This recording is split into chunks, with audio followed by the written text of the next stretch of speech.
Hello दोस्तों, मैं अंकित मिश्रा स्वागत करता हूं वन डेयर्स के ऑफिशियल यूट्यूब चैनल में। जैसा कि आप सबको पता है कि हम लोग कर रहे हैं लुसेंट जीके की महा मैराथन सीरीज, और लुसेंट की किताब की एक एक फैक्ट को मैंने डिकोड करके फ्लो चार्ट व डायग्राम की मदद से बहुत ही अच्छे वे में सिस्टमेटिक तरीके से आपको करा रहा हूँ। और आज का जो है लेक्चर नंबर 3 होने वाला है। तो अगर आप प्रीवियस लेक्चर को नहीं देखे हैं तो उस लेक्चर को आप देख के आइए, और सबसे पहले हम लोग रिकॉल करेंगे कि हमने जो है इन 2 लेक्चर में पढ़ा क्या है। तो देख लीजिए क्या है। सबसे पहले हमने पढ़ना स्टार्ट किया था इतिहास के बारे में, और इतिहास का विभाजन हमने किया था कि इतिहास जो है वो 3 तरह से विभाजित किया जा सकता है। हमने बताया था आपको कि इतिहास का विभाजन यदि आप घटना के आधार पर करेंगे तो घटना के आधार पर इतिहास को हम 3 तरह से विभाजित कर सकते हैं। घटना मतलब 3 चीज़ें, प्रशासनिक व्यवस्था, अर्थव्यवस्था और समाज के आधार पे। यानी कि जब जब प्रशासनिक व्यवस्था, समाज और अर्थव्यवस्था में परिवर्तन देखने के लिए मिलेगा, और ये कैसे होगा, जैसे मुस्लिम आक्रमण हो जाएगा या फिर ईस्ट इंडिया कंपनी आएगी तो वो अपना शासन अलग तरीके से चलाएगी, तो उस समय हमारे प्रशासनिक व्यवस्था में परिवर्तन देखने के लिए मिलेगा और हम इतिहास का विभाजन करते हैं। और हमने 3 तरह से विभाजन किया था घटना के आधार पे। एक था आपका एंशिएंट हिस्ट्री, जिसको प्राचीन इतिहास बोलेंगे। दूसरा था आपका मेडिवल हिस्ट्री, जिसको हम मध्यकालीन इतिहास बोलेंगे। और जो तीसरा विभाजन है वो है मॉडर्न हिस्ट्री, इसको हम आधुनिक इतिहास बोलेंगे। तो हम क्या पढ़ रहे थे, हम जो है प्रीवियस लेक्चर में एंशिएंट हिस्ट्री के बारे में डिस्कस कर रहे थे, और हमने बताया था कि किसी भी इतिहास को यदि आपको समझना है तो उसके स्रोत के बारे में जानकारी होनी चाहिए। क्योंकि इतिहास में आप जाके बैठे नहीं हुए थे, आपने देखा नहीं था कि बाबर ने कौन कौन से युद्ध लड़े थे। हम जानकारी प्राप्त करते हैं तो हमने 4 सोर्स आपको बताया था किसी इतिहास को जानने के। सबसे पहला सोर्स जो होता है वो होता है धार्मिक ग्रंथ, यानी कि रिलीजियस स्क्रिप्ट।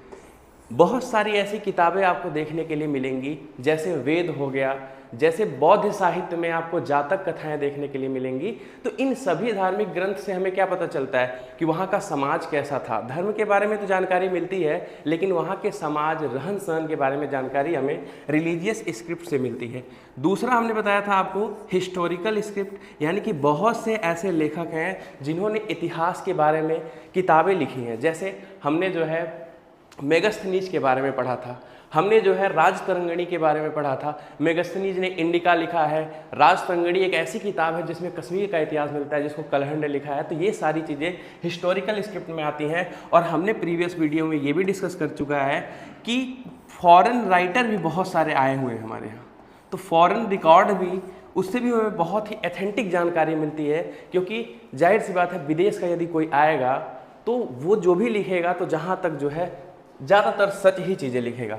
और आज की वीडियो में हम लोग क्या बात करेंगे, आर्कोलॉजिकल एविडेंस के बारे में बात करेंगे। तो ये 3 टॉपिक तो हम लोग कर चुके हैं प्रीवियस लेक्चर में। आज हम पढ़ेंगे आर्कोलॉजिकल एविडेंस के बारे में। तो बहुत ज़्यादा नहीं है, इसमें बहुत छोटी सी जानकारी हमें पढ़नी है। बाकी साथ ही में आज हम लोग इतिहास के दूसरे विभाजन को पढ़ेंगे कि इतिहास का विभाजन हम लेखन के आधार पर करते हैं। लेखन के आधार पर इतिहास का विभाजन भी 3 तरह से होता है। अब ये लेखन के आधार पे क्या है, इस चीज़ों को भी समझ लीजिए, ताकि आपको एक थोड़ा सा आइडिया मिल जाएगा कि इस वीडियो में हम पढ़ने क्या वाले हैं। तो लेखन के आधार पे, यानी कि हम एक ऐसा इतिहास हमें पढ़ना है जिसमें लिखी तो बहुत सारी चीज़ें गई हैं, लेकिन हम उसे समझ नहीं पाते हैं। एक ऐसा इतिहास का विभाजन है जिसमें कुछ लिखा ही नहीं गया है, यानी कि इसमें आपको लेख ही नहीं मिलेंगे। सबसे पहला जो हम पढ़ेंगे, एक में जो है लेख मिलेंगे लेकिन हम उसे पढ़ नहीं सकते हैं।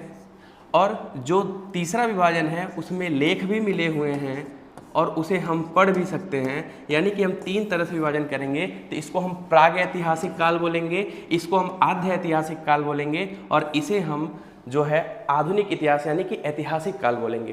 तो इन चीज़ों को डिस्कस करने वाले हैं आज की वीडियो में। तो आई होप आपको थोड़ा सा आइडिया मिल गया होगा कि हमने पहले क्या पढ़ा है और हम चीज़ें क्या पढ़ रहे हैं। तो चलिए आज की वीडियो को स्टार्ट करते हैं। और सबसे पहले हम लोग डिस्कस करेंगे कुछ जो है अन्य लेखक। ये चीज़ें हम कल पढ़ चुके थे, इसके आगे की स्लाइड को हमें पढ़ना था पुरातत्व संबंधी स्रोत के बारे में, यानी कि आर्कोलॉजिकल सोर्सेज, जो कि चौथा पॉइंट था। तो किस तरह के सोर्सेज हमें मिले हैं पुरातत्व संबंधी में, हमें बहुत सारे अभिलेख मिले हुए हैं। अब ये अभिलेख क्या होता है, स्तंभ लेख क्या होता है, और सिक्के और अन्य, ये सारी चीज़ें थोड़ा सा अंतर समझिए इसमें। अभिलेख और स्तंभ लेख में अंतर क्या होता है। अब देखिए होता क्या था, पहले जो है पेपर नहीं होता था। जो पहले के राजा होते थे, या मैं आज के जो है 4000 5000 साल पहले की बात कर रहा हूँ, उस समय कलम कॉपी नहीं होता था। तो उस समय क्या करते थे, जो राजा लोग युद्ध वगैरह लड़ा करते थे या उनको कोई नियम कानून बनाना होता था, तो वो क्या करते थे, वो जो है स्क्रिप्ट लिखवाते थे। किस पे, वो पत्थर पे लिखवा देते थे। मान लीजिए हमने एक पत्थर का टुकड़ा लिया और उस पर कुछ लिख दिया, तो इसको हम क्या बोलेंगे, इसी को हम अभिलेख बोलते हैं। तो किसी भी जो है चट्टान पे कुछ लिख देना, किसी जो है रॉक पे, किसी पत्थर पे यदि हम कुछ लिख करके कोई जानकारी प्रोवाइड करते हैं तो उसे हम अभिलेख बोलते हैं। और ऐसे बहुत सारी चट्टानें मिली हैं जिस पे कुछ लिखा गया है और जिससे हमें बहुत सारी जानकारी मिलती है, जिसमें हम अशोक के बहुत सारे अभिलेख पढ़ेंगे। ठीक है, बात करते हैं स्तंभ लेख की, यानी कि पिलर एडिक्ट की। तो पिलर एडिक्ट और अभिलेख में क्या डिफरेंस है, तो पिलर जो होता है, सबसे पहले हम क्या करेंगे, चट्टान को काट करके हम एक पिलर बना लेते हैं। यानी कि पहले चट्टान रही होगी, उसको काट करके पिलर बनाएंगे और जब उस पर हम कुछ लिखवा देते हैं तो उसको हम क्या बोलते हैं, उसे हम जो है स्तंभ लेख बोलते हैं। जैसा कि आपने देखा होगा कि अभी भी गांव में क्या होता है, प्रधान जी यदि कुछ करवा रहे हैं या विधायक जी कुछ करवा रहे हैं तो वो जो है अभिलेख जो है लिखवा देते हैं या पिलर एडिक्ट करवा देते हैं।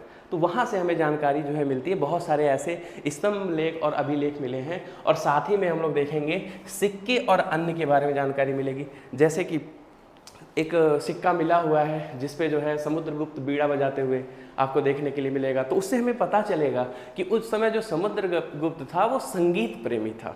यानी कि बहुत सारी जानकारी हमें मिलती है। सिक्का जो है मेजर इंपॉर्टेंट एक एविडेंस माना जाता है, जिससे हमें कई चीज़ों के बारे में जानकारी मिलती है कि वो जो है किस समय की बात करता है या वहाँ का राजा जो है क्या करता था। ये सारी जानकारी हमें इससे मिलती है। तो एक एक करके सारी चीज़ों को डिस्कस करते हैं। सबसे पहले हम लोग पढ़ेंगे महत्वपूर्ण अभिलेख और स्तंभ लेख के बारे में। अब ये वाला जो स्लाइड है दोस्तों काफ़ी इंपॉर्टेंट है। सारे कॉम्पिटिटिव एग्जाम में क्वेश्चन यहाँ से पूछते हैं कि ये वाला अभिलेख जो है किससे संबंधित है। तो देखिए सारे अभिलेख लिखे गए हैं। सबसे पहले हम लोग देखेंगे हाथी गुम्फा अभिलेख, और ये तिथि रहित अभिलेख है, यानी कि ये नहीं पता चल पाया है कि ये अभिलेख कितने साल पुराना है, लेकिन इस अभिलेख में हमें बहुत ही इंपॉर्टेंट जानकारी मिलती है। इसमें जो है सर्वप्रथम भारतवर्ष का जिक्र मिलता है, यानी कि हमारे भारत का जिक्र सबसे पहला। अगर आपसे क्वेश्चन पूछा जाएगा कि ऐसा कौन सा अभिलेख है जिसमें भारतवर्ष का जिक्र मिलता है, तो आप क्या जवाब देंगे, हाथी गुम्फा अभिलेख। और ये जो है कलिंग राज खारवेल से संबंधित है। तो ये उड़ीसा वाले क्षेत्र में आपका जो है अभिलेख पाया गया था। तो ये चीज़ आप याद रखेंगे। दूसरा है जूनागढ़ गिरनार अभिलेख। तो ये जो है रुद्रदामन से संबंधित है और ये महाराष्ट्र वाले इलाके में आपको देखने के लिए मिलेगा। और इसमें बस इतना ही आपको याद रखना है कि जूनागढ़ अभिलेख किस शासक से संबंधित है, तो ये रुद्रदामन से है। नेक्स्ट जो है आपका मिला है नासिक अभिलेख। ये जो है गौतमी बलश्री से संबंधित है। तो ये सारे अभिलेख आपके लुसेंट की किताब में लिखे गए हैं और ये बार बार पूछे भी जाते हैं। इसमें कुछ बहुत ही ज़्यादा इंपॉर्टेंट है और कुछ ऐसे हैं जो कि जो है रिपीट होते रहते हैं बार बार। ठीक है, देखिए प्रयाग स्तंभ, प्रयाग प्रशस्ति अभिलेख है। प्रयाग स्तंभ इसमें लिखे, एक्चुअल में प्रयाग प्रशस्ति, अच्छा। तो प्रयाग स्तंभ अभिलेख जो है ये समुद्रगुप्त ने लिखा है, मतलब समुद्रगुप्त के बारे में जानकारी मिलती है। और इस चीज़ को भी आप याद रखिएगा, जो एहोल अभिलेख है उसमें जो है पुलकेशिन द्वितीय के बारे में जानकारी मिलती है। तो ये संबंध आपसे पूछा जा सकता है। मंदसौर अभिलेख में मालवा नरेश यशोवर्मन के बारे में जानकारी मिलती है और ये इसमें जो है रेशम बुनकरों की श्रेणी के बारे में जानकारी मिलती है। तो ये कुछ इंपॉर्टेंट अभिलेख हैं, इसे आप देख सकते हैं। आगे भी कुछ इंपॉर्टेंट है, उसे भी देख लेते हैं। ठीक है, देखिए ग्वालियर अभिलेख। ग्वालियर अभिलेख का संबंध जो है प्रतिहार नरेश भोज से है। उसके बाद भीतरी एवं जूनागढ़ अभिलेख है। तो भीतरी जो है उत्तर प्रदेश में आपका पड़ता है। तो ये जो है स्कंदगुप्त से संबंध रखता है और भारत पर होने वाले हुड़ आक्रमणों के बारे में जानकारी मिलती है। तो आपसे सवाल पूछा जाएगा कि ऐसा कौन सा अभिलेख है जिसमें भारत पर हुड़ आक्रमण के बारे में जानकारी मिलती है, तो इम्पॉर्टेंट है भीतरी एवं जूनागढ़ का अभिलेख। तो इस चीज़ को आप जो है ध्यान रखिएगा। नेक्स्ट जो है आपका देवपाड़ा अभिलेख है। तो देवपाड़ा, ये सारे अभिलेख इतने भी इंपॉर्टेंट नहीं है, लेकिन कुछ इंपॉर्टेंट है। जैसे भीतरी का जूनागढ़ है, ये ज़्यादा इंपॉर्टेंट है। वेशनगर का अभिलेख भी इंपॉर्टेंट है, इसे भी आप ध्यान रखिएगा। और इसमें जो है होलियोडोरस के बारे में जानकारी मिलती है। और क्या लिखा गया है इसमें कि मध्य भारत में भागवत धर्म विकसित होने का प्रमाण इसमें मिलता है। तो कुछ अभिलेख है जो कि इंपॉर्टेंट है, ये सारे जो है आपके लूसेंट की किताब में भी लिखे गए हैं, तो ये याद करना आपको जरूरी है। एरण अभिलेख ये जो है भानुगुप्त से संबंधित है और ये सबसे इंपॉर्टेंट है। इसमें क्या पूछा जाएगा आपसे पूछा जाएगा कि ऐसा कौन सा अभिलेख है जिसमें सती प्रथा का पहला लिखित साक्ष्य मिलता है। तो आप क्या जवाब देंगे? आप जवाब देंगे एरण अभिलेख जो कि भानुगुप्त से संबंधित है। अच्छा, नेक्स्ट जो है वो है आपका एशिया माइनर का बोगाज कोई अभिलेख, और ये सबसे पुराना अभिलेख है। आपसे सवाल बन सकता है कि सबसे पुराना अभिलेख कौन सा है, तो बोगज कोई अभिलेख है। और ये कब का अभिलेख है? 1400 BC का अभिलेख है। तो आप सोच सकते हैं कि आज से जो है 2400 और जो है कई साल पुराना अभिलेख है। सबसे पुराना अभिलेख यही है, बोगज कोई अभिलेख। तो इसमें क्या जानकारी मिलती है? इसमें कुछ देवता के बारे में जानकारी मिलती है। वैदिक देवता में कौन कौन से? मित्र, वरुण, इंद्र और नासत्य का अभिलेख है, यानी कि इन देवताओं के बारे में जानकारी मिलती है। तो ये कुछ महत्वपूर्ण अभिलेख थे जो कि किस में आएंगे? पुरातत्व संबंधित स्रोत में आएंगे, यानी कि ये सब चीज़ें जो है किसी जो है रॉक पे लिखी गई मिली हुई है। ठीक है, चलिए, तो ये देख सकते हैं आप, इमेजेस भी हैं। आगे बढ़ते हैं हम और डिस्कस कर लेते हैं कुछ सिक्के और अन्य के बारे में। बहुत जगह से सिक्के मिले हुए हैं, कौन से सिक्के कहाँ मिले हैं, ये सारी जानकारी हम लोग देखेंगे। तो सबसे पहला पॉइंट है इसमें, सबसे प्राचीनतम सिक्कों को क्या कहा जाता था? तो प्राचीनतम सिक्कों को आहत सिक्के कहते थे, या फिर उसको जो है कासार्पण कहा जाता था, या पंचमार्क सिक्के बोलते थे हम उन्हें। और ये जो है कैसे बनाया जाता था? धातु के टुकड़े पर विशेष ठप्पा लगाकर बनाया जाता था, जैसा कि आप इमेज में देख पा रहे होंगे कि एक धातु का टुकड़ा है और इस पे अलग अलग तरह की जो है सील मोहर का ठप्पा लगा हुआ है। और इसी तरह के सिक्के जो है प्राचीन काल में चलाए जाते थे। तो आई होप चीज़ें क्लियर हो रही होंगी। नेक्स्ट जो है वो दूसरा पॉइंट है इसमें, और वो क्या कहता है कि सर्वप्रथम सिक्कों पर लेख जो है किसने लिखवाया था? तो ये भी सवाल आपसे पूछा जा सकता है कि प्राचीन काल में सर्वप्रथम सिक्कों पे अभिलेख किसने लिखवाया था? तो वो कौन से शासक थे? वो ग्रीक थे, वो यमन शासक थे। और सबसे पहला आक्रमण भी आपको देखने के लिए मिलेगा कि ग्रीक अटैकर्स हमारे भारत में आए हैं। तो सबसे पहले जाहिर सी बात है वही अपने सिक्के पे जो है प्रचार प्रसार करवाएंगे, अभिलेख लिखवाएंगे। तो ये चीज़ें आप ध्यान रखेंगे। तीसरा जो पॉइंट है समुद्रगुप्त के बारे में। अब देखिए, समुद्रगुप्त की बीड़ा बजाती हुई मुद्रा वाले सिक्के से उससे संगीत प्रेमी होने का प्रमाण मिलता है। अब आप समझ पा रहे होंगे कि सिक्के का जो है महत्व कितना है किसी इतिहास को जानने में। अगर सिक्के पे समुद्रगुप्त बीड़ा बजाते हुए नहीं छपा रहा था तो कैसे हमें पता चलता कि समुद्रगुप्त जो है बीड़ा भी बजाता था? तो ये सारी जानकारी हमें इस तरीके से मिलती रहती है। ठीक है, चलिए नेक्स्ट पॉइंट जो है वो है अरिकमेडु का अभिलेख, जो कि पुदुचेरी के निकट में पाया गया था। और इसको जो है रोमन सिक्के प्राप्त हुए हैं यहाँ से। ये भी चीज़ आप ध्यान दे सकते हैं कि अरिकमेडु ये जगह का नाम है जो कि पुदुचेरी के निकट में है। और यहाँ पे कौन से सिक्के मिले हैं? रोमन के सिक्के मिले हैं। ठीक है, तो ये कुछ सिक्कों के बारे में जानकारी हो गई। आगे देख लेते हैं हम। अब हम कुछ नोट लिखा गया है आपकी लूसेंट की किताब में। और मैं बार बार कहता हूं दोस्तों, जो चीज़ें नोट में लिखी गई हैं उसके पेपर में पूछे जाने के चांस ज़्यादा होते हैं। तो नोट में क्या लिखा गया है और यहाँ से क्वेश्चन भी बनते हैं, किस तरीके से बनेंगे उसे हम जो है क्लियर करेंगे। सबसे पहले भारत का संबंध वर्मा, स्वर्ण भूमि वर्तमान में म्यांमार, मलाया, स्वर्णद्वीप। यानी कि यहाँ क्या कहना चाह रहा है, तो ध्यान से आप मैप में देखिए, ये है आपका म्यांमार का इलाका, ये है आपका म्यांमार। और इस म्यांमार का नाम जो था वो क्या था? प्राचीन काल में स्वर्ण भूमि था। क्या था? स्वर्ण भूमि था। तो ये चीज आप क्लियर रखेंगे। ठीक है, स्वर्ण भूमि। तो आपसे पूछा जाएगा कि म्यांमार को प्राचीन में क्या कहते थे? तो स्वर्ण भूमि कहते थे। नेक्स्ट क्या है? मलाया को स्वर्ण द्वीप कहते थे, कंबोडिया को कंबोज कहते थे, और जावा को यव द्वीप से स्थापित हुआ था। यानी कि आपसे सिंपल सा क्वेश्चन पूछा जाएगा कि ये बताइए आप हमें कि प्राचीन इतिहास में म्यांमार को क्या कहते थे। ये आपसे पूछ लिया जाएगा कि मलाया को क्या कहते थे। तो देखिए, मलाया आपका यहाँ पे है, मैप मैंने लेकर के आया है इस वजह से ताकि आपको चीज़ों को समझने में आसानी हो। तो मलाया को हम क्या बोलते थे? मलाया को हम स्वर्ण द्वीप बोलते थे। क्या बोलते थे? स्वर्ण द्वीप। ये चीज़ आप ध्यान रखिएगा। ठीक है, द्वीप। चलिए जावा कहाँ है? जावा जो है आपको यहाँ देखने के लिए मिलेगा, जावा सी है, तो इसको हम क्या बोलेंगे? इस जावा को हम क्या बोलते थे? यवद्वीप बोलते थे। तो ये कुछ इंपॉर्टेंट जानकारी है जो कि एग्जाम में कई बार पूछे गए हैं, तो उसे जो है आप ध्यान रखिएगा, ये नोट में लिखा हुआ है, ठीक है। चलिए आगे बढ़ते हैं, हम चीज़ों को समझते हैं।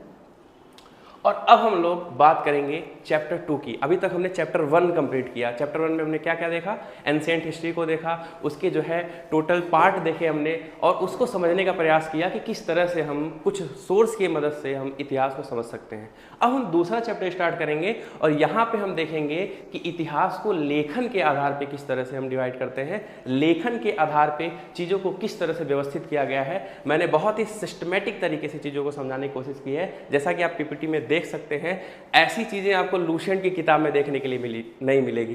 तो हमने क्या किया है, लुसेंट की बुक को डिकोड किया है। और आपसे निवेदन है कि आप अगर ये वीडियो देख रहे हैं तो लुसेंट की किताब लेकर जरूर बैठिए, ताकि चीज़ों को आप मिला पाएँ और एक दूसरे से चीज़ों को लिंक कर पाएँ। तो चलिए देखते हैं लेखन के आधार पर जो इतिहास को डिवाइड किया गया है वो 3 तरह से। तो देखिए, कुछ ऐसे जो है इतिहास का विभाजन है जहाँ पे लेखन कला मिला ही नहीं है, मतलब लेखन कला, लेखन के बारे में कोई साक्ष्य ही नहीं मिलता है। तो ये जो काल है इसको हम बोलते हैं ये सबसे प्राचीन काल होगा। यानी कि जब मानव धरती पे आया होगा, जाहिर सी बात है मानव धरती पे आएगा तुरंत लिखना पढ़ना थोड़ी नहीं स्टार्ट कर देगा, क्योंकि पहले के जो मानव थे वो आखेटक संग्राहक थे। यानी कि वो एक जगह से दूसरे जगह शिकार करते थे, एक जगह से दूसरे जगह, दूसरे जगह से तीसरे जगह वो भटकते थे इधर उधर। तो उनको स्थायी निवास नहीं मिलेगा, वो फ्री नहीं रहेंगे, तो जाहिर सी बात है वो ना कुछ पढ़ेंगे ना लिखेंगे, ना कोई भी हमें साक्ष्य मिलेगा। तो पहले जो इसको हम प्रागैतिहासिक काल बोलते हैं, प्री हिस्टोरिक पीरियड बोलते हैं। इसमें हम पाषाण काल के बारे में पढ़ने वाले हैं, स्टोन एज के बारे में पढ़ने वाले हैं। और मैं बताऊंगा कि स्टोन एज में भी 3 पार्ट हैं, ठीक है, उसे हम देखेंगे, पूरा पाषाण काल, मध्य पाषाण काल और नव पाषाण काल। दूसरा जो विभाजन है उसमें हमें लेखन तो मिला है लेकिन वो अपठनीय है, यानी कि हम उसे पढ़ नहीं सकते हैं। ऐसी स्क्रिप्ट मिली हुई जिसका सबसे अच्छा एग्जाम्पल है सिंधु घाटी सभ्यता, जैसा कि आपका नीचे लिखा गया है। तो सिंधु घाटी सभ्यता के बारे में पढ़ेंगे कि ऐसी ऐसी स्क्रिप्ट मिली है, पिक्टोरियल स्क्रिप्ट हैं, जिसमें चित्र भर दिखाया गया है और उसे हम समझ नहीं सकते, और आज तक कोई नहीं समझ पाया कि वो उसका मतलब क्या है। तो ऐसे जो है काल को हम क्या बोलेंगे, आद्य ऐतिहासिक काल बोलेंगे, यानी कि लेखन तो है लेकिन हम उसे पढ़ नहीं सकते हैं। जो तीसरा पार्ट है वो है ऐतिहासिक काल, और ऐतिहासिक काल को हम क्या बोलेंगे कि इसमें जो है लेखन भी मिला है और उसे हम पढ़ भी सकते हैं। यानी कि ये जो काल है ये वैदिक काल से आरंभ हुआ है और अभी तक चलता आ रहा है। देखिए, ये इतिहास का दूसरा विभाजन है, ये प्राचीन इतिहास में नहीं है। ऐसा मत आप लिंक करिएगा कि इतिहास का सर ने 3 विभाजन बताया, प्राचीन इतिहास, मध्यकालीन इतिहास और आधुनिक इतिहास, वो अलग चीज़ें हैं और ये बिल्कुल अलग चीज़ें हैं। यानी कि ये इतिहास को हम लेखन के आधार पे देख रहे हैं, वो हमने on the basis of event पे देखा था, ये on the basis of writing है। तो चीज़ों को समझ सकते हैं। तो आप कभी भी भूलिएगा भटकिएगा, यानी कि आज के लेक्चर में या कल की वीडियो में तो आपको इस स्लाइड पर आ जाना कि हम चीज़ें पढ़ के आ रहे हैं। हम सबसे पहले क्या पढ़ेंगे, हम सबसे पहले प्रागैतिहासिक काल के बारे में पढ़ेंगे और उसमें स्टोन एज को पूरा कवर करेंगे। जितने भी फैक्ट बनते हैं, आपसे पूछा जाएगा कि अग्नि की खोज किस काल में हुई थी, पहिए का आविष्कार कहाँ हुआ था, सारी जानकारी हम जो है इस स्टोन एज में लेंगे। दूसरा टॉपिक हमारा क्या आ जाएगा, सिंधु घाटी सभ्यता। और आज की वीडियो में सिंधु घाटी सभ्यता को मैं ख़त्म करने की कोशिश करूँगा, तो थोड़ी सी वीडियो लॉन्ग रहेगी पहले की अपेक्षा, तो आप धैर्य और पेशेंस बनाए रखिएगा, ठीक है।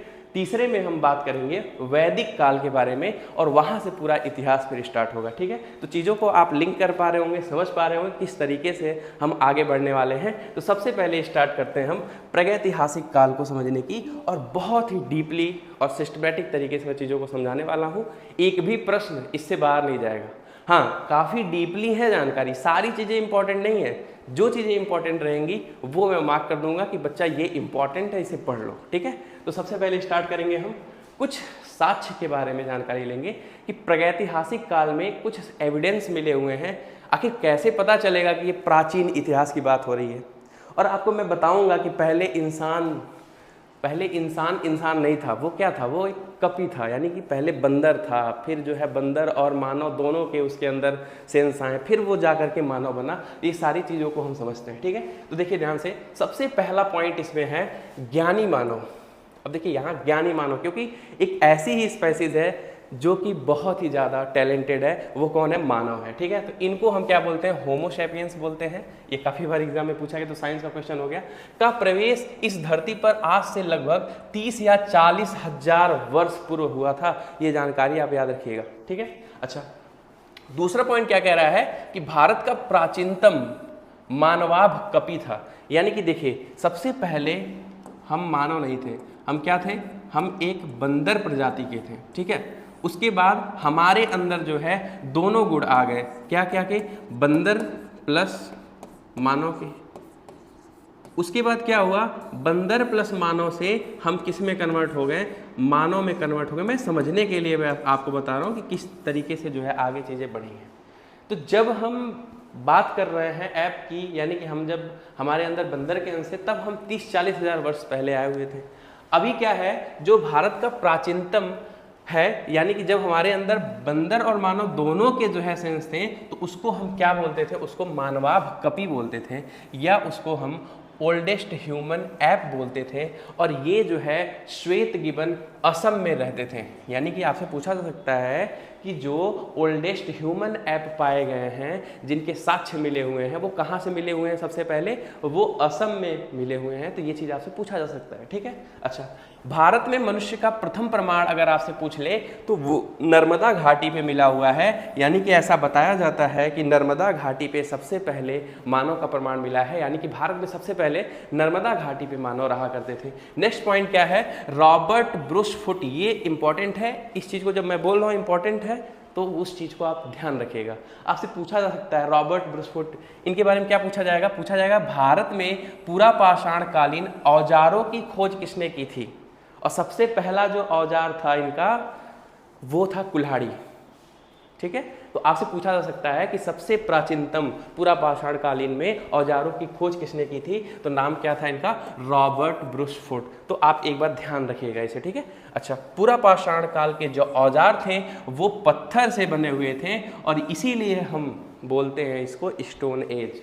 इसको हम पाषाण काल या स्टोन एज क्यों बोलते हैं? क्योंकि यहाँ पे उपयोग सबसे ज़्यादा क्या होगा? पत्थर होगा। उसी से हथियार बनाएंगे, उसी से शिकार करेंगे, जितनी भी चीज़ें हम करने वाले हैं सब पत्थर से करने वाले हैं। ठीक है, नेक्स्ट जो है पॉइंट है, ये है प्रथम पूरा पाषाण कलाकृति कुछ मिली हुई है। अब वो कहाँ पे मिली हुई है?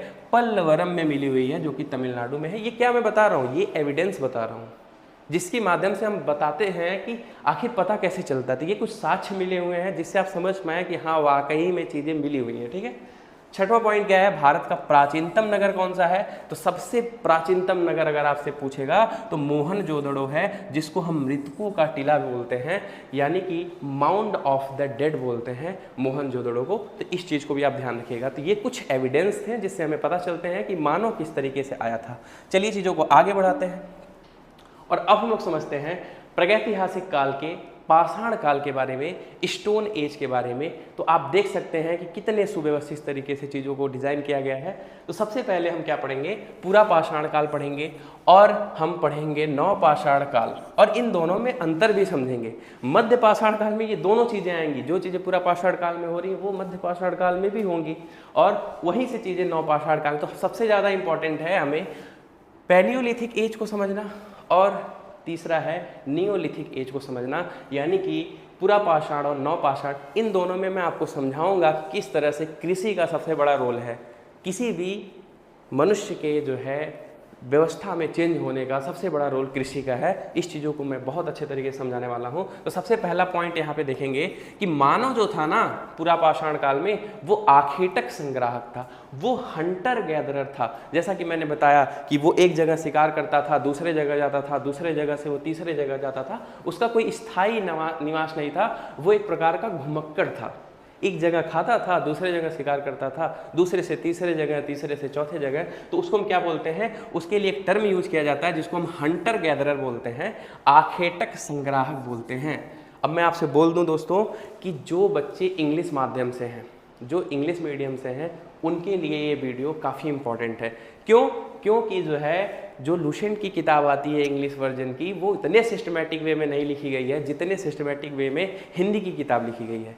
तो काफ़ी बच्चे हिंदी की किताब से प्रिपेयर करते हैं, और चीज़ों को समझने में जो है आसानी नहीं होती है, क्योंकि उनका बैकग्राउंड इंग्लिश से रहा है। तो हमने कोशिश की है जितने भी फैक्ट हैं सबको जो है हिंदी और इंग्लिश दोनों में प्रोवाइड करने की, ताकि चीज़ें आपको अच्छे से क्लियर हो पाए। ठीक है, तो पहला पॉइंट इसमें क्या हमने देखा कि पूरा पाषाण काल में जो मानव होगा वो आखेटक संग्राहक होगा, और जो दूसरा सबसे इंपॉर्टेंट पॉइंट है वो आग का आविष्कार किस काल में हुआ था, पूरा पाषाण काल। अब देखिए दोस्तों, यहाँ आविष्कार लिखा है ना, ये बिल्कुल थोड़ा गलत लिखा हुआ है। एक्चुअल में आग का आविष्कार नहीं हुआ था, आग पे नियंत्रण करना हमने सीख लिया था, आग के बारे में जानकारी हमें मिली थी। आग तो पहले से भी थी ना, तो आग पर नियंत्रण यानी कि आग को जलाना कैसे है और आग को बुझाना कैसे, ये हमें पता चल गया कि भाई पानी से आग बुझेगी और पत्थर को रगड़ेंगे तो आग लगेगी। तो हमने आग का आविष्कार नहीं किया था, हमने आग पर नियंत्रण किया था। तो इस चीज़ को आप ध्यान रखिएगा, इन्वेंशन को आप काट सकते हैं।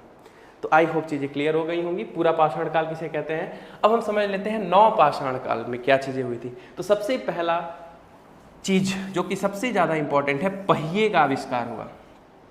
इन्वेंशन ऑफ व्हील किसमें हुआ था, नौ पाषाण काल में हुआ था।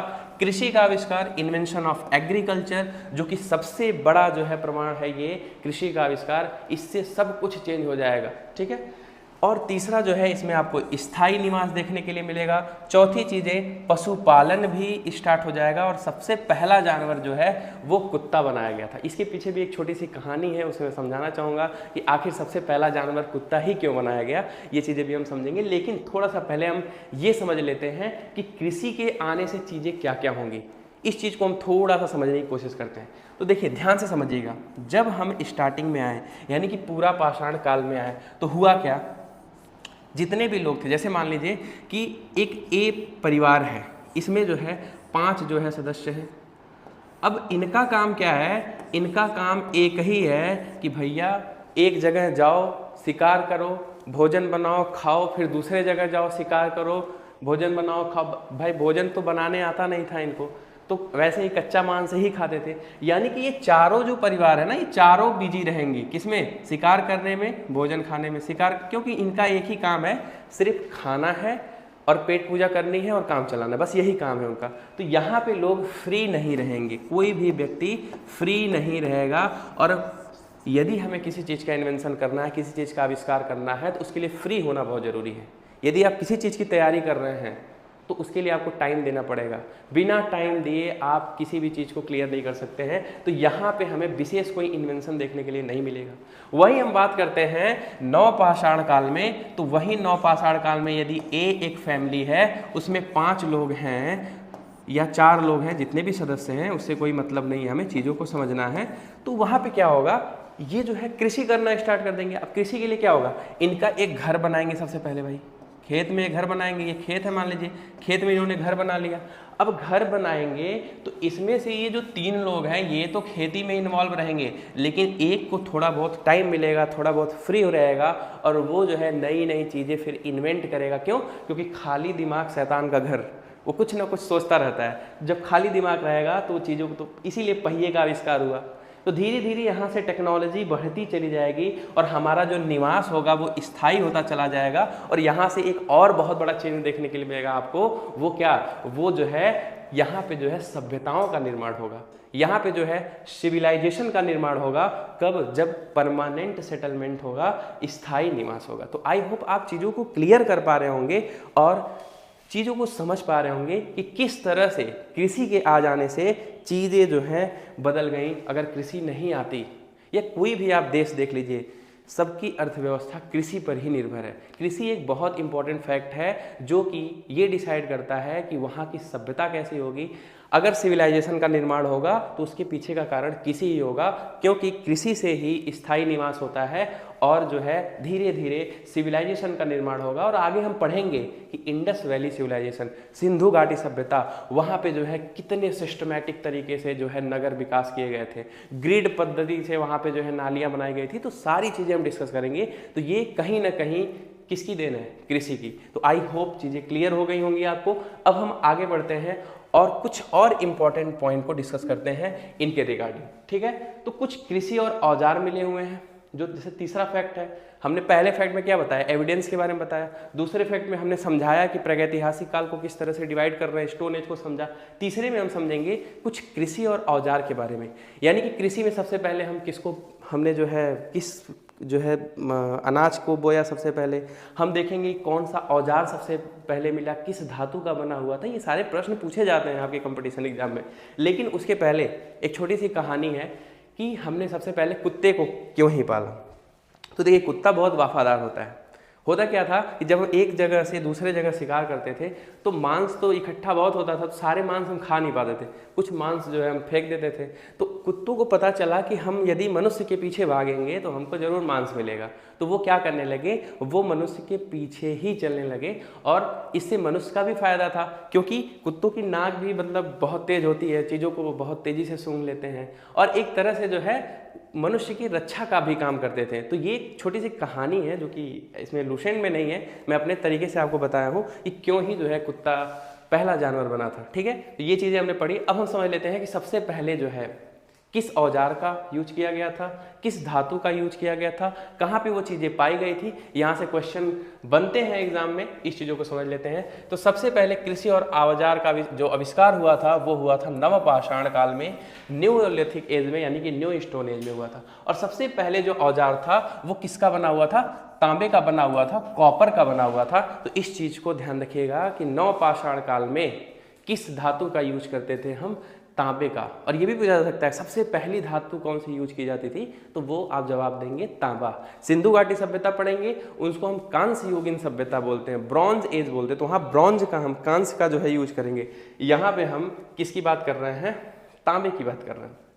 और तांबे की क्या बनाई गई थी, सबसे पहली कुल्हाड़ी बनाई गई थी। तो ये क्वेश्चन आपसे पूछा जा सकता है कि बताइए सबसे पहला औजार कौन सा था जो कि नवपाषाण काल से संबंधित है, तो वो कुल्हाड़ी है। ठीक है, कुल्हाड़ी के बारे में क्या जानकारी हमें रखनी है कि ये प्रथम औजार है और इसका जो साक्ष्य मिला है, यानी कि मिली कहाँ से है कुल्हाड़ी, तो ये मिली है तमिलनाडु में एक जगह है अतिरमपक्कम। तो अतिरमपक्कम से ये चीज़ें मिली हुई हैं। कुल्हाड़ी जो कि तांबे की बनी हुई है, ये सारी चीज़ें आपको ध्यान रखनी है।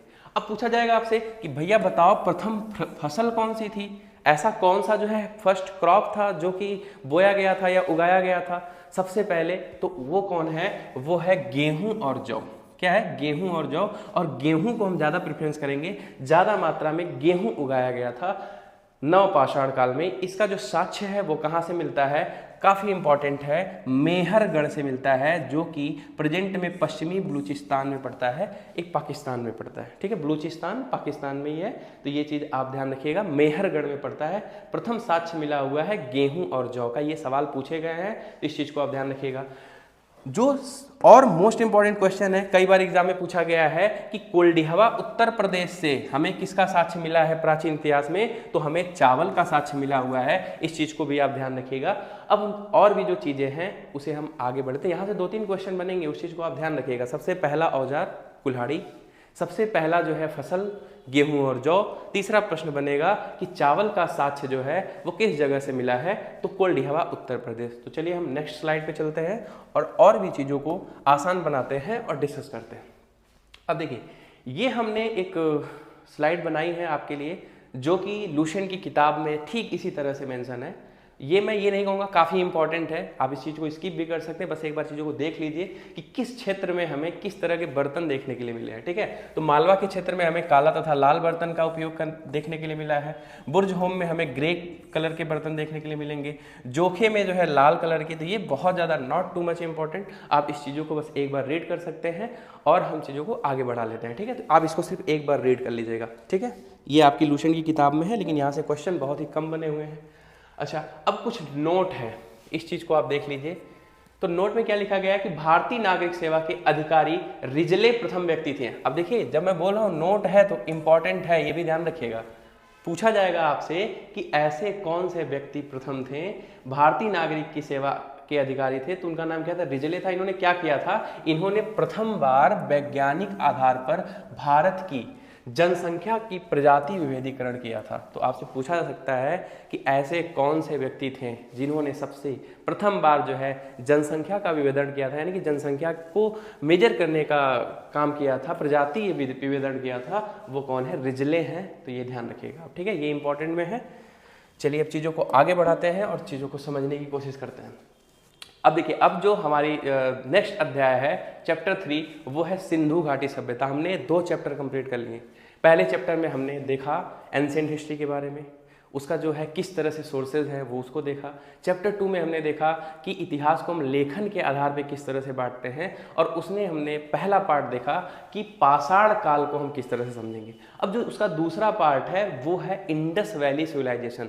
इंडस वैली सिविलाइजेशन में हमें क्या क्या चीज़ें ध्यान रखनी है, यहाँ पे लिखित साक्ष्य मिले हैं, यानी कि स्क्रिप्ट मिले हैं, लिपि मिली हुई है, उसको हम पढ़ नहीं सकते हैं, तो वो इंडस वैली सिविलाइजेशन में देखेंगे। ठीक है, क्या क्या चीज़ें हैं इसके पहले, सबसे पहले सामान्य जानकारी देख लेते हैं, क्या हमें जानकारी होनी चाहिए। तो सबसे पहली चीज, इसका हमें डेट पता होना चाहिए कि सिंधु घाटी सभ्यता जो है ये कितने वर्षों पहले की बात हो रही है। तो ये जो है 2400 बीसी से 1750 बीसी पहले की बात हो रही है, यानी कि ये जो सभ्यता थी वो लाई करती थी 2400 बीसी से 1750 बीसी में। ठीक है, तो ये चीज़ आप ध्यान, ये 2400 बीसी है।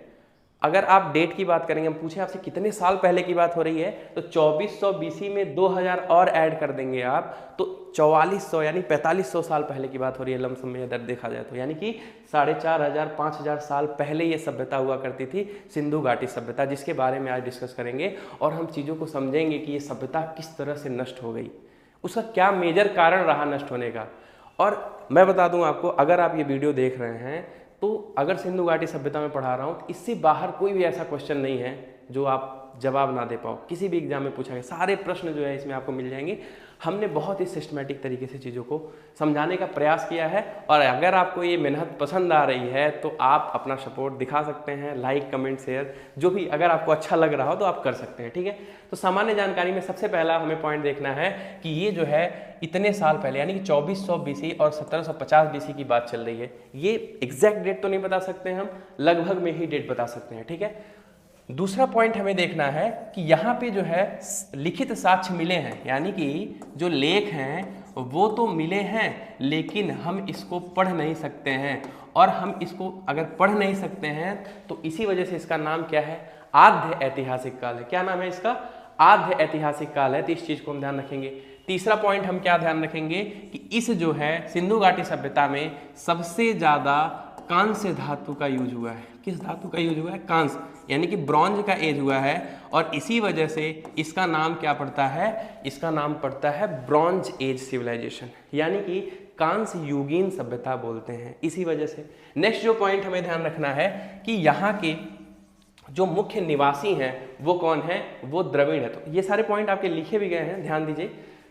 2400 से 1700 बीसी के मध्य विकसित ये सभ्यता हुई थी, और ये नगरीय सभ्यता थी। देखिए वर्ड है बहुत इंपॉर्टेंट है, नगरीय सभ्यता थी। क्यों, क्योंकि यहाँ पे नगर बनाए गए थे, सिटी बनाई गई थी, ये एक अर्बन सिविलाइजेशन थी। दूसरा पॉइंट क्या है, ये आद्य ऐतिहासिक थी। आद्य ऐतिहासिक क्यों बोलेंगे, क्योंकि यहाँ लेख मिले, हम पढ़ नहीं सकते हैं। हर एक वर्ड की मीनिंग है, इस चीज को समझिए। नगरीय क्यों बोल रहे हैं, क्योंकि नगर पाए गए थे। आद्य ऐतिहासिक क्यों बोल रहे हैं, क्योंकि लेख मिले हैं लेकिन पढ़ नहीं सकते हैं। कांस्य युगीन क्यों बोलेंगे, क्योंकि भैया जो कांस्य धातु है उसका सबसे ज्यादा यूज होगा सिंधु घाटी सभ्यता में, इसीलिए इसको कांस्य युगीन बोल रहे हैं। तो ये तीन वर्ड आपको याद रखने हैं कि जो सिंधु घाटी सभ्यता थी वो नगरीय थी, वो जो है कांस्य युगीन थी, और साथ ही में वो आद्य ऐतिहासिक थी। तो ये तीन पॉइंट आपको याद रखने हैं। और साथ में आपसे पूछा जाएगा कि सबसे मुख्य निवासी क्या हुए हैं, तो द्रविड़ और भूमध्य सागरीय लोगों को यहाँ का सबसे प्रमुख निवासी माना जाता था। ठीक है, तो चलिए अब आगे बढ़ते हैं। इसके रिगार्डिंग और भी बहुत सारी जानकारी लेते हैं कि सिंधु घाटी सभ्यता में क्या क्या चीज़ें हुई, और हम जो है टॉपिक वाइज पढ़ेंगे। पहले में हमने सामान्य जानकारी पढ़ी, दूसरे में हम क्या पढ़ेंगे, नामांकन और खोजकर्ता के बारे में पढ़ेंगे कि किस सभ्यता को सबसे पहले खोजा गया, उसका नाम किसने दिया, कब खोजा गया, और किस नदी के किनारे है। ये सारी जानकारी हम ले लेते हैं, और हम चीज़ों को मैप की मदद से समझाने की कोशिश किए हैं, क्योंकि लूसेंट जी के मैप नहीं बनाया गया, वहाँ तो सीधे सीधे लिख दिया गया, काफ़ी लेंदी है याद करना चीज़ों को, लेकिन हमने मैप भी डिजाइन किया है ताकि चीज़ों को हम समझ पाएँ, कौन सी जो है स्थल हमें पाकिस्तान में मिले हैं, कौन से स्थल भारत में मिले हैं, वो सारी चीज़ें हम समझेंगे अच्छे से। तो सबसे पहला सवाल है नामांकन और खोजकर्ता, किसको किसने खोजा था। ठीक है, तो पहले व्यक्ति थे राय बहादुर दयाराम साहनी। सबसे इंपॉर्टेंट नाम मैं बोल रहा हूँ, इंपॉर्टेंट तो याद रखिएगा, इनका नाम क्या है, राय बहादुर दयाराम साहनी। ये बात चल रही है 1921 से, 1921 में। अब इसके पीछे कहानी क्या है कि ये जो है लाइन खुदवा रहे थे, जो ट्रेन की पटरी होती है उसके लिए लाइन जो है खुदाई हो रही थी। तो उस समय दयाराम साहनी ने कुछ साक्ष्य मिले उनको, कुछ पके हुए ईंटें मिले, भाई धरती के अंदर ईंट मिल रही है, तो उन्होंने उसको खोदा, उसको डिगिंग किया, तो उनको एक पूरा बड़ा शहर मिला जिसका नाम क्या था, हड़प्पा था। तो सबसे पहले आपसे पूछा जाएगा कि सन 1921 में कौन ऐसे व्यक्ति थे जो कि हड़प्पा शहर की खोज किए थे, और वो हड़प्पा शहर किस नदी के किनारे स्थित है, रावी नदी के किनारे स्थित है। और सबसे पहला शहर हड़प्पा था। इसी वजह से अगर आपसे कोई पूछे सिंधु घाटी सभ्यता का प्राचीन नाम क्या है, तो आप क्या बताएंगे, हड़प्पा सभ्यता। तो क्यों, क्योंकि सबसे पहला शहर क्या मिला था, हड़प्पा मिला था, इसी वजह से इसका नाम हड़प्पा सभ्यता पड़ा था। तो 3-4 तरीके से प्रश्न आपसे पूछे जा सकते हैं एग्जाम में। सबसे पहले पूछा जाएगा कि हड़प्पा की खोज किसने की थी, तो दयाराम साहनी। कब की थी, 1921 में की थी। और साथ में ये भी आपसे पूछा जाएगा कि ये किस नदी के किनारे स्थित है, तो रावी नदी के किनारे स्थित है। और रावी नदी जो है वो इंडस रिवर की ही बेसिन है, ठीक है। तो ये चीज़ आप ध्यान रखेंगे।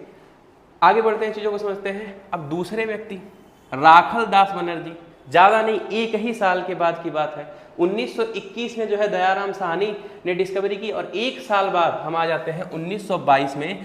यहाँ पे जो है एक शहर को इन्होंने खोजा जो कि सबसे बड़ा शहर देखने के लिए मिलता है हमें, जिसका नाम है मोहनजोदड़ो। और मोहनजोदड़ो की खोज जो है किसने की थी, राखल दास बनर्जी ने की थी। और कब की थी, 1922 में। और ये पूछा जाएगा किस नदी के किनारे स्थित है, तो सिंधु नदी के किनारे स्थित है। और हमने देखा कि जितने भी साइट मिले हुए हैं सिंधु घाटी सभ्यता के, वो सारे जो है सिंधु नदी के ही बेसिन में मिले हुए हैं। तो हमने क्या कह दिया कि भैया इसको हम अब हड़प्पन सिविलाइजेशन नहीं बोलेंगे, इसको हम क्या बोलेंगे, सिंधु घाटी सभ्यता बोलेंगे।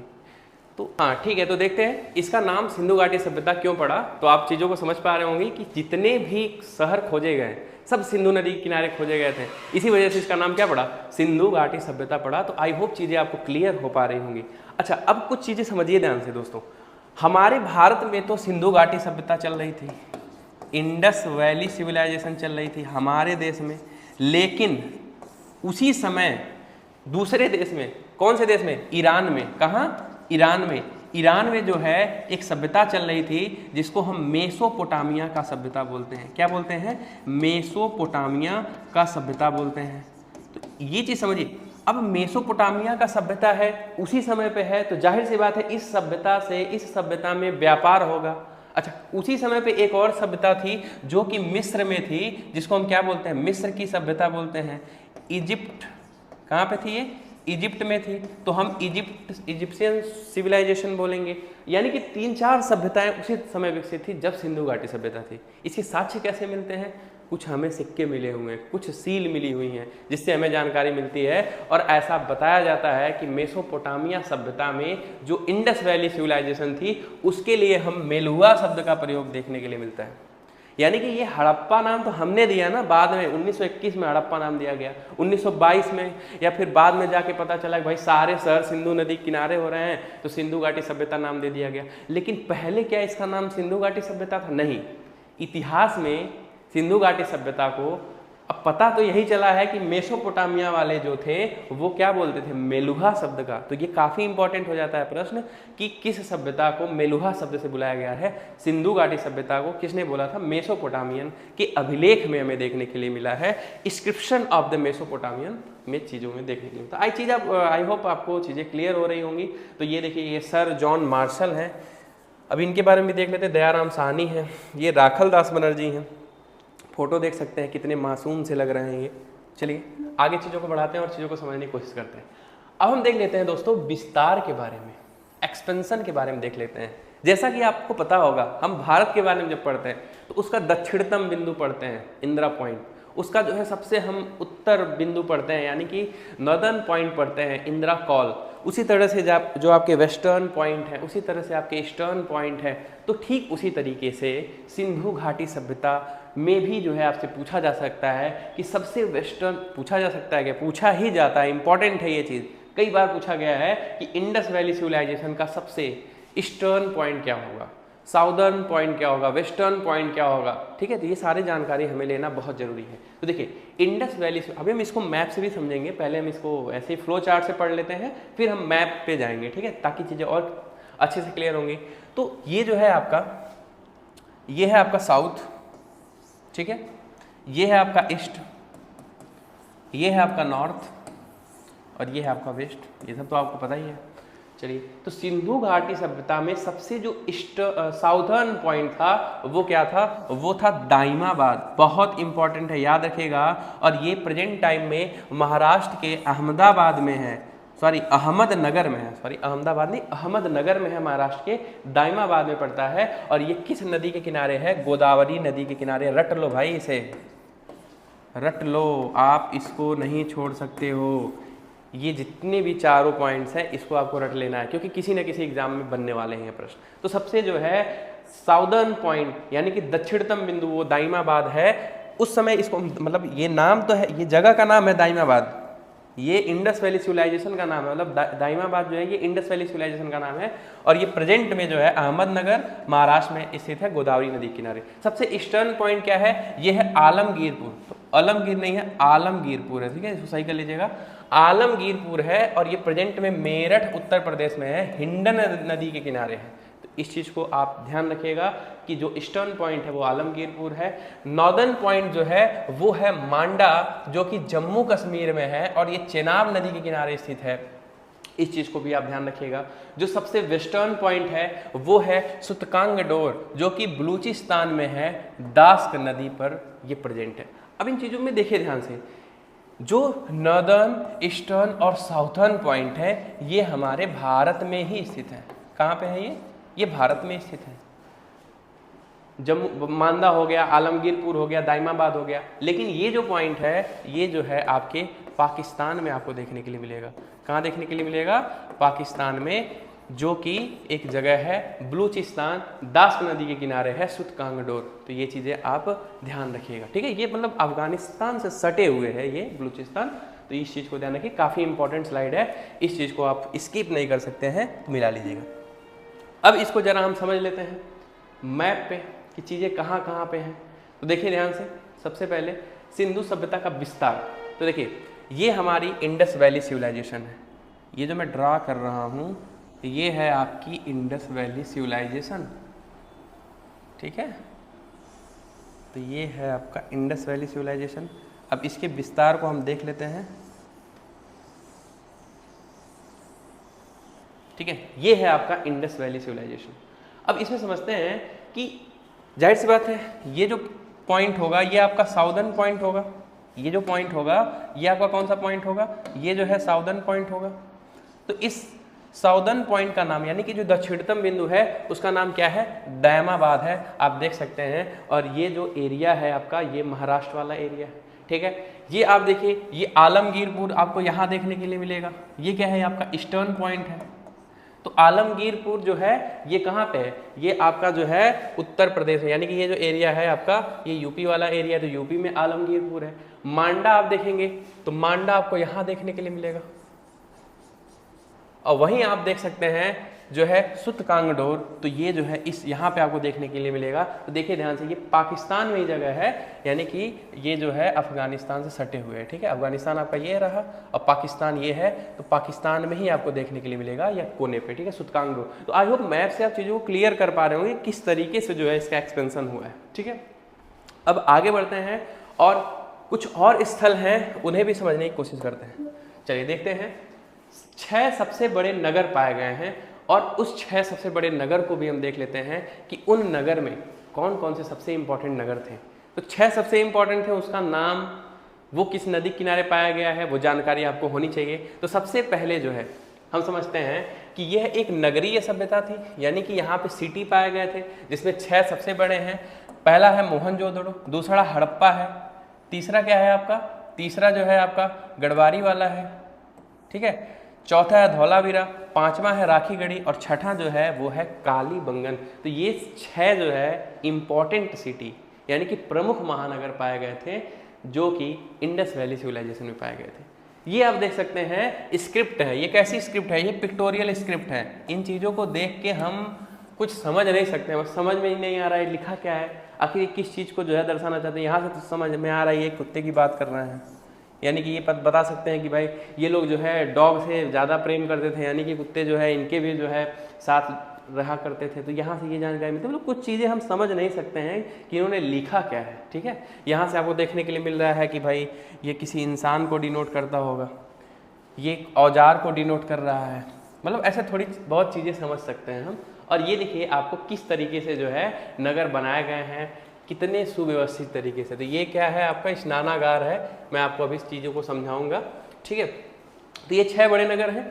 इसकी जो स्क्रिप्ट है वो कैसी है, वो भाव चित्रात्मक है, पिक्टोग्राफिक स्क्रिप्ट है, यानी कि चित्र के तरह बनाते थे ये लोग, लिखते थे, पता नहीं क्या लिखते थे, दाएं से बाएं लिखी जाती थी। इतना पता चलता है कि जो स्क्रिप्ट थी वो दाएं से बाएं लिखी जाती थी, ठीक है। और ये अपठनीय है, अनरीडेबल है, और इसीलिए इसको हम आद्य ऐतिहासिक काल बोलते हैं, ठीक है। ऐतिहासिक काल, आद्य ऐतिहासिक मतलब आधा अधूरा है, लेखन है लेकिन पढ़ नहीं सकते, इसीलिए इसको हम प्रोटो हिस्टोरिकल पीरियड बोलते हैं।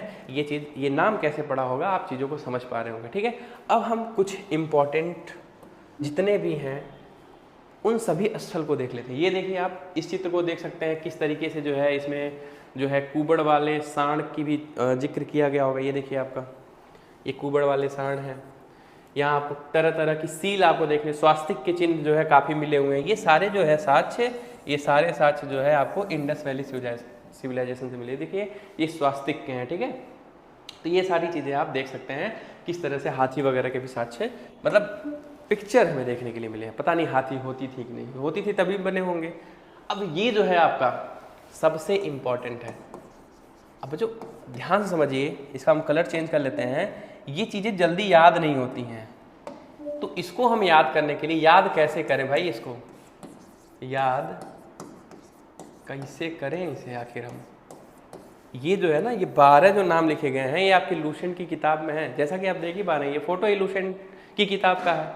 इसको याद करना काफ़ी जो है टफ होता है, और यहाँ से प्रश्न जरूर बनते हैं, मतलब 100% श्योर है इंडस वैली सिविलाइजेशन से प्रश्न आएगा, तो ये इसी जो है स्लाइड से ज़्यादातर बनने के चांस होंगे। ये कौन सा जो है स्थल है, किस नदी किनारे है, किसके बारे में जानकारी मिलती है, कौन खोज करता है, कहाँ पे है वो, ये जानकारी मिलती है। तो इन सभी चीज़ों को हम मैप में पढ़ेंगे, और मैप में चीज़ों को मैं बहुत ही सिस्टमेटिक तरीके से पढ़ाने वाला हूँ, तो वीडियो के अंत तक बने रहिएगा पूरे पेशेंस के साथ, ठीक है। तो चलिए मैप में हम चीज़ों को आसानी से समझने की कोशिश करते हैं, ठीक है। ये है आपका मैप, इसमें सारे जो है स्थल हमने लिखे हुए हैं। इस स्थल को हम एक एक करके बहुत ही आसानी से समझेंगे।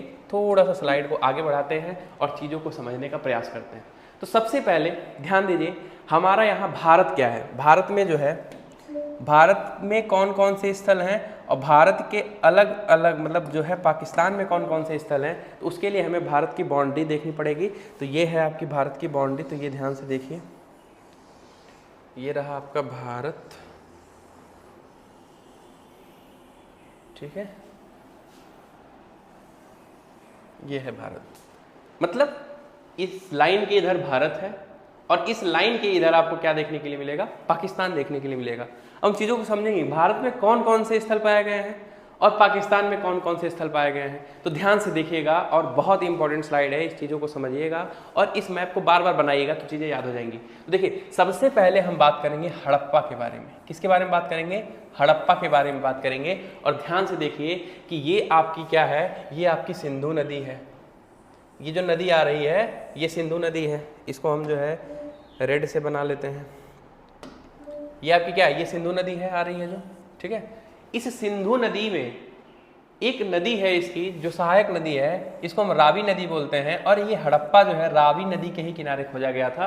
तो ये चीज़ आप ध्यान देख पा रहे होंगे किस तरह से पाकिस्तान में कहाँ पे है, आपका हड़प्पा है। और ये किस जगह पे है, ये मोंटगोमरी नामक एक जिला है, वहाँ पे है रावी नदी के किनारे, जो कि प्रेजेंट में पाकिस्तान में पड़ता है। दयाराम साहनी ने खोज किया था और सन 1921 में खोज किया था। तो ये चीज़ आप ध्यान रखिएगा, ठीक है। चलिए, 3 ही स्थल हैं जो कि पाकिस्तान में है, जो कि इम्पॉर्टेंट है। रहने के तो बहुत सारे स्थल हैं, हमें जो इम्पॉर्टेंट है वो पढ़ना है।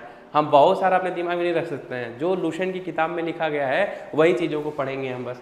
तो हड़प्पा पहला शहर हो गया। दूसरा जो शहर है वो है मोहनजोदड़ो। तो मोहनजोदड़ो को भी आप देख पा रहे होंगे, जो मोहनजोदड़ो है इसकी खोज किसने की थी, राखल दास बनर्जी ने की थी। और राखल दास बनर्जी 1922 ईस्वी में इसकी खोज किए थे।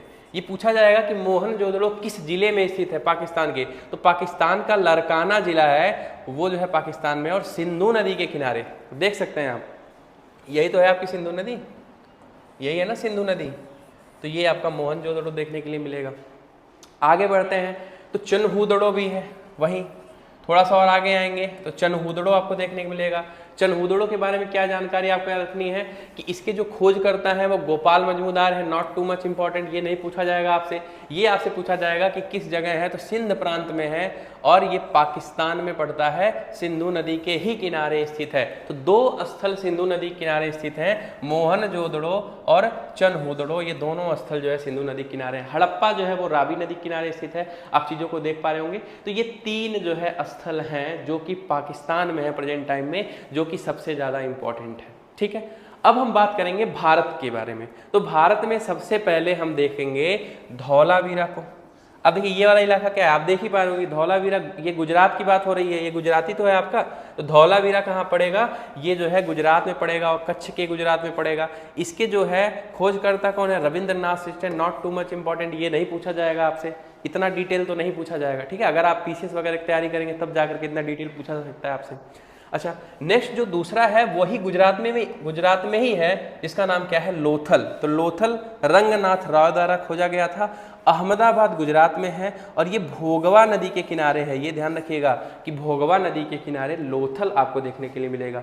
वहीं तीसरा जो है वो रंगपुर है। तो ध्यान से देखिए, तीन ऐसे स्थल हैं जो गुजरात में हैं, तीन ऐसे स्थल हैं जो पाकिस्तान में। तो गुजरात में कौन कौन से हैं, धौलावीरा है, लोथल है और रंगपुर है। तो रंगपुर के बारे में क्या जानकारी मिलेगी, रंगनाथ राय, तो इनके नाम से ही पड़ा था इनका नाम रंगपुर।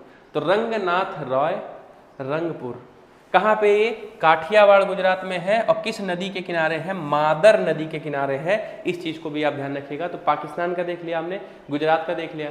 अब हम थोड़ा और ऊपर चलेंगे अपने भारत में और देखेंगे कालीबंगा को, जो कि सबसे ज़्यादा इंपॉर्टेंट है। कालीबंगा जितना बता रहा हूँ सब इंपॉर्टेंट ही है। ठीक है, तो कालीबंगा ये आपका कौन सा इलाका दिख रहा है, ये आपका राजस्थान वाला इलाका दिख रहा है। तो कालीबंगा आपको राजस्थान में देखने के लिए मिलेगा, हनुमानगढ़ जिला है वहाँ पे देखने के लिए मिलेगा और ये घग्गर नदी के किनारे है। इसके जो खोज करता है वो इंपॉर्टेंट इतना नहीं है, जो कि पूछा जाएगा, आप देख सकते हैं एक बार। ठीक है, अच्छा अब थोड़ा सा आगे बढ़ेंगे हम, राजस्थान में ही थोड़ा सा आगे बढ़ेंगे तो आपको बनवाली देखने के लिए मिलेगा। तो बनवाली जो है ये जो है आपका कहाँ है, ये हिसार हरियाणा में पड़ेगा, क्योंकि राजस्थान से ही सटे हरियाणा है। तो हरियाणा में आपका एक स्थान पाया गया था जिसका नाम है बनवाली। और बनवाली जो है ये रंगोई नदी के किनारे स्थित है। तो ये चीज़ भी आपको ध्यान रखना है। खोजकर्ता कौन है, रविंद्र सिंह बिष्ट है। ठीक है, अब थोड़ा सा और ऊपर चलेंगे पंजाब वाले इलाके में, तो आपको देखने के लिए मिलेगा रोपड़। और रोपड़ जो है ये पंजाब में है और पंजाब में रोपड़ जिला में है। आपको पता होगा रोपड़ ही जगह है, पंजाब में ही है और ये सतलज नदी के किनारे है। और इसके खोजकर्ता इंपॉर्टेंट है थोड़ा सा ये, तो यज्ञदत्त शर्मा है। ये चीज़ आप पढ़ सकते हैं।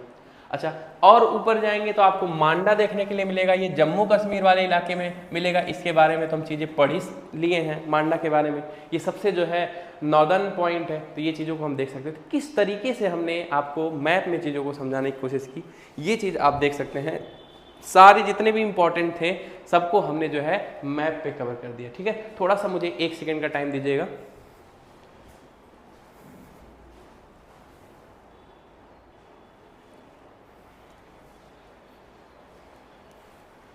हाँ, तो ठीक है, हमने डिस्कस कर लिया चीज़ें। अब जो है चीज़ों को हम आगे बढ़ाएंगे और जो बाकी जो चीज़ें बची हुई हैं उसे भी हम चीज़ों को देखेंगे। तो ये जो है आप मैप देख सकते हैं, इसमें चीज़ें हैं और जो इम्पोर्टेंट था मैंने आपको समझा दिया। अब हम पढ़ेंगे विशेषताओं के बारे में। लेकिन दोस्तों लेक्चर काफ़ी बड़ा हो जाएगा, मैं चाहता हूँ 1 ही घंटे में चीज़ों को कंसाइज किया जाए। तो विशेषताएँ जो है कई तरह की हैं, नगरीय विशेषताएँ हैं, उसके बाद हम आगे भी और भी चीज़ें हैं उसके बारे में पढ़ेंगे। तो ये सारी चीज़ें मैं सोच रहा हूँ कल के वीडियो में डिस्कस कर लिया जाए। कृषि और पशुपालन के बारे में देखेंगे हम, आगे चल के धार्मिक विशेषताएं देखेंगे। तो हमने जितने भी इंपॉर्टेंट फैक्ट है सबको क्या किया है, कंसाइज किया हुआ है। ये सारी जानकारी मैं आपको कल की वीडियो में दूंगा। आज की वीडियो यहीं तक रहेगी क्योंकि वीडियो काफ़ी बड़ा हो जाएगा तो मज़ा नहीं आएगा। तो छोटी छोटी वीडियो में मैं कोशिश करूंगा कि 10 से 11 वीडियो में प्राचीन इतिहास को बहुत ही डीपली अच्छे से कवर कर दिया जाए।